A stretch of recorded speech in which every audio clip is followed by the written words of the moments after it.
Recent గా పోలీసులు ఒక వ్యక్తిని ఎన్కౌంటర్ చేశారు. ఎన్కౌంటర్ చేశారంటే ఏదో తప్పు చేసి ఉంటాడు అనుకుంటాము, కానీ ఆ వ్యక్తి ఎటువంటి తప్పు చేయలేదు. ఆ వ్యక్తి పైన ఎటువంటి క్రిమినల్ కేసులు కూడా లేవు, ఎలాంటి పొలిటీషియన్ బ్యాక్గ్రౌండ్ కూడా లేదు.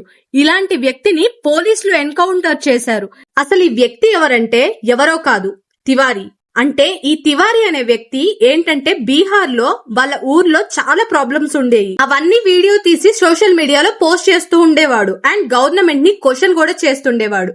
ఏమైనా మీరు రీసెంట్ గా ఈ ప్లేస్ కి వచ్చి వెళ్లారు, చూశారు, ప్రాబ్లం ని సాల్వ్ చేస్తా అని చెప్పారు, ఇప్పటికీ చెయ్యలేదు, ఎందుకు అని క్వశ్చన్ చేస్తూ ఉండేవాడు. రీసెంట్ గా వాళ్ళ ఊర్లో వర్షాలు వచ్చేసేసి రోడ్డు సైడ్ ఉన్న గుట్టలు అవన్నీ కూలిపోయాయి, ఇల్లు కూలిపోయాయి. ఈ సంఘటన జరిగినప్పుడు అక్కడికి కొంతమంది పొలిటీషియన్స్ వచ్చి దీన్నంతా మేము బాగు చేస్తాము, మీ ఈసారి మీరు మాకే ఓట్లు వేయాలి అని చెప్పారు. అలా గెలిపించారు. గెలిపించాక కూడా వాళ్ళు అక్కడున్న పరిస్థితిని అసలు ఏమాత్రం పట్టించుకోకపోయేసరికి, అక్కడ ఉన్న పెద్దవాళ్ళని బెదిరించేసరికి ఇతని మీద ఎన్కౌంటర్ ప్లాన్ చేసి తనని చంపారు.